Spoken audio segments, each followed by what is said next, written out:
Hello everybody. So today in this video we are going to see about Ayurvedic night routine that is called Ratri Charya.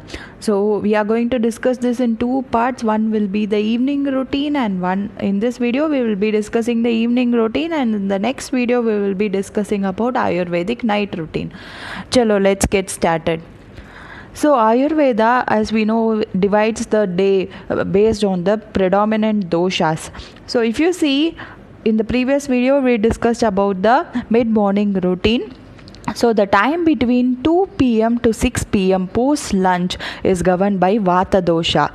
Usually when Vata dosha governs the time, that time you have to use it for something so creative because it corresponds to creativity and cognitive ability. So if you are planning to brainstorm on some creative projects, this is the ideal time. So post that from 6 p.m. to 10 p.m. it is governed by Kapha dosha. If you see, this Kapha dosha repeats from 6 a.m. to 10 a.m. We have already discussed that when Kapha dosha is dominant, your digestive power will be low. We will be discussing about it in detail in this video also. So let's get started. So Ratri means night and Charya means activity. So Ratri Charya means the activities that you have to do post sunset to night. Where is this mentioned? This is mentioned in an Ayurvedic book called Bhava Prakasha. So Ayurveda suggests evening time for sports, hobby or some recreational activities. Okay, so at this time you can follow some hobby that gives you some relaxation.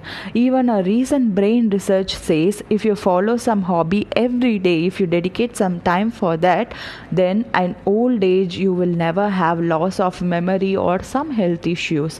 So it is always best to dedicate some time. Choose a hobby that interests you so much and you can follow it for an hour or two. And then you can also invest some time in doing some recreational activities so that it rejuvenates your body. Next, in Daksha Smriti treatise, this Daksha Smriti is written in Sanskrit, in that it says night is divided into two praharas. So one prahara will be 3 hours. So first 2 praharas, first 6 hours, Ayurveda says you have to dedicate it to practice Vedas. So now we are not in those ancient age where we practice Vedas. So you can dedicate that time from 3 p.m. to 9 p.m. towards studying or towards work. Or you can, for an hour or two, you can also follow some recreational activities. Then the last prahara is very important. Like you have to do the unwinding task. You have to unwind slowly and get into sleep. So this is the time to prepare for sleep, and you have to sleep peacefully. So Ayurveda also gives you the exact timings at which you should have your last meals. So the last meal should always be, you should have your last meals only at the time during the transition between the day and the night. That is when the sun sets. The sunset time is the ideal time for your last meal. So if you see, the 6 p.m. to 10 p.m. is governed by Kapha dosha, and we have already discussed that when Kapha dosha is dominant, your digestive power will be very, very low. So when your digestive power is very low, you have to take very, very light meals. Ayurveda strictly advises against taking fried food or spicy food during the night. It says it causes bloating and all other indigestion problems that might lead to sleep disturbances. So you have to take your last meal by the sunset time, and it should be digested before you go to bed. So you have to give a gap of 3 hours between your last meal and sleep. So when you go to bed, the food is completely digested and your body does not get into the problem of digesting the food when you shut down your system.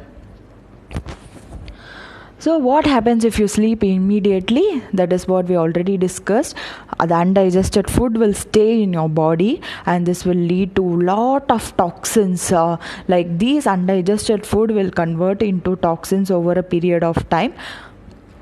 and then these things will cause a lot of problems in your system. Like this undigested food converts to toxins, and toxins leads to a lot of health issues. So what are the things, like Ayurveda gives you a list of things to avoid doing during the evening time. So Ayurveda says you should not indulge in sex during the evening time. If you indulge in sex, you would the fetus will end up with some abnormalities. So Ayurveda strictly advises against having sex in the evening time. So ideal time is only during the night. So do not sleep during the evening time, because Ayurveda says if you sleep during evening time, it leads to poverty. According to Ayurveda, poverty is not just loss of wealth, it is the loss of health and loss of intelligence. So do not sleep during the evening time. And you should also not read before bedtime.